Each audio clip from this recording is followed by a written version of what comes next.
இதெல்லாம் தெரியும். இந்த கூனி, இந்த கெட்ட ஒரு மனுஷி அது. அது வந்து சர்வெண்ட்.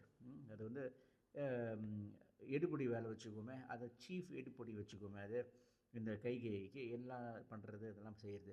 ஸோ இது என்ன பண்ணுச்சுன்னா, இந்த கூனி வந்து கைகேயை கையில் போட்டு வச்சுக்கிச்சு. கைகேயி மகாராணி, ரைட்? அவங்களுக்கு இல்லாத பணமா, இல்லாத பவரா, ரைட்?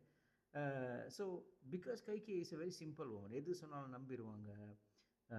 அவங்களுக்கு ஒப்பீனியன்ஸ் இருக்காது. Very simple woman and very emotional. So இந்த கூனி வந்து ஷீ டுக் அட்வான்டேஜ். ஸோ அப்பப்போ இவங்கள்ட்ட காசு எடுக்குது. இது நான் வந்து இதுக்கு முன்னே அந்த ராமாயணத்தில் சொல்லியிருப்பேன். For those who don't know, இப்போ நான் என்ன பேசிகிட்டு இருக்கேன் உங்களுக்கு புரியலனா பரவாயில்ல, கீழே பாருங்கள், இங்கே எங்கேயோ தான் பிளேலிஸ்ட் இருக்கும், ராமாயணம் பிளேலிஸ்ட் தட்டினீங்கன்னா எல்லாமே இருக்கும் அதில். அண்ட் ஸோ இதில் இந்த பதிவில் என்ன சொல்ல வரேன்னா, கூனி வந்து she don't want Rama to be the king, வேண்டாம். ஏன்னா ராமர் அவர் அரசன் ஆகிட்டாருன்னா அதுக்கப்புறம் என்ன ஆகும், சீதை அம்மா வந்து மகாராணி ஆயிடுவாங்க. இப்போ இவங்களுக்கு இந்த கைகேயிக்கு சக்தி குறைஞ்சிருவேன். அப்போ கைகேயிக்கு பணம் இருந்தால் தானே இந்த கூனிக்கு லாபம். ஸோ அதனால அது போயிட்டு கைகேயிட்ட பேசும்.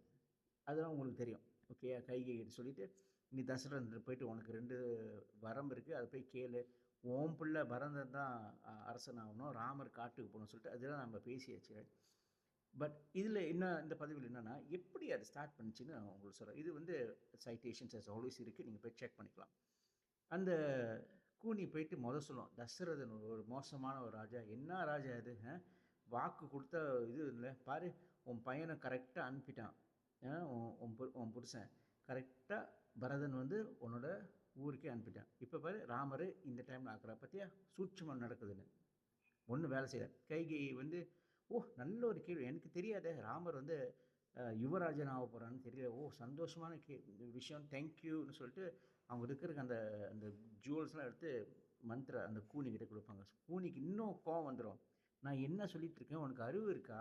உன் பிள்ளைக்கு இல்லாதது வந்து ராமர் கிடைக்க போதேன்னு சொல்லிட்டு இருக்கேன், நீ என்ன எனக்கு இது கொடுத்துட்ருக்க? இல்லை பரவாயில்ல, ராமர் வந்து தசரதன் நல்லது தான் செய்வார் கரெக்டானு. சரி, அதுக்கப்புறம் என்ன பண்ணுச்சு, ராமர் பற்றி சொல்லுது, ராமர் மோசம் அது இதுன்னு. அதுக்கப்புறம் கைகேயி சொல்லிடும், இல்லை அந்த மாதிரி இல்லை, ராமர் நல்ல பிள்ளை, என் பிள்ளை மாதிரி தான் ராமர், அவர் நல்லது, எதுவும் பழிக்காது. அந்த கூனியோட அதாவது அதோட எண்ணம் என்னென்னா, பரதன் வந்து ஆண்டுனா இதுக்கெல்லாம் கிடைக்கும் பாருங்க. ஸோ கைகேயை பிரெயின் வாஷ் பண்ணுது. ஆனால் வேலை செய்ய, தசரதன் பற்றி வேலை செய்யலை, ராமரை பற்றி வேலை செய்யலை. நான் ஹியர் கம்ஸ் த ட்விஸ்ட். அது நல்லா யோசிச்சு, ஓகே இது எப்படி மண்டை கழுவுதுன்னா, பரதன் வழியாக சொல்லணும். ஸோ அது என்ன சொல்லணும்னா, இங்கே பாரு, பரதனுக்கு ஒரு அநியாயம் நடக்குது. தசரதனை பற்றி பேசலை, ராமரை பற்றி பேசலை, உன் பிள்ளையை பற்றி நான் பேசுகிறேன். இப்போ உன் பிள்ளைக்கு வந்து ஒரு அநியாயம் நடக்குதுன்னு சொன்ன கைகேயிக்கு வந்து, ஓ அப்படியா, ஐயோ சொல்லிட்டு எல்லாம் கேட்டுரும். அதுக்கப்புறம் தான் எல்லா விஷயமும் நடக்கும்லாம், right? So here's the thing, நம்ம வாழ்க்கையில் வந்து இந்த மாதிரி சில பேர் வருவாங்க, நம்மளோட பாசத்தில் விளையாடுவாங்க, நம்மளோட லவ்வில் விளையாடுவாங்க. இப்போ லெட்ஸே இப்போ ஒரு வீட்டில் உங்களோட பிள்ளை ஏதோ தவறு பண்ணிட்டாங்க வச்சுக்கோமே, தப்பு பண்ணிட்டாங்க, தப்புன்னு தெரியும், ஆனால் பிள்ளைனால நீங்கள் வந்து அது ஒன்றும் கண்டிக்க மாட்டீங்க, எதுவும் செய்ய மாட்டீங்க, இன்ஃபேக்ட் சப்போர்ட் பண்ணுவீங்க, மற்றவங்களுக்கு தெரியக்கூடாதுன்னு. விளங்குதா? அதாவது தெரியும் தப்புன்னு, பட் ஏட் பரவாயில்ல பிள்ளை தானே, அந்த மாதிரி. இன்னொரு உதாரணம், லெட்ஸே மேனேஜர் ஆஃபீஸில் வந்து எல்லாம் சரி சமமாக அவர் ட்ரீட் பண்ணுவார் எல்லா ஸ்டாஃப்ஸுக்கும், ரைட்? ஆனால் போர்ட் மீட்டிங் சொல்லிடுவாங்க, இங்கே பாரு மேனேஜர் உன்னை டைரக்டர் ஆக்க போகிறோம், ரைட்? ஸோ நீ வந்து கொஞ்சம் ஆளுலாம் நீ குறைக்கணும் நீ சொன்ன இந்த மேனேஜர் என்ன பண்ணணும்னா வேற்றுமை பார்க்க ஆரம்பிக்கும். எப்படி அவருக்கு நல்ல பாசமாக நல்லா இருந்தாரோ இப்போ வந்து வேற்றுமை பண்ணுவோம், ஏன்னா அவருக்குன்னு ஒரு லாபம் வருது.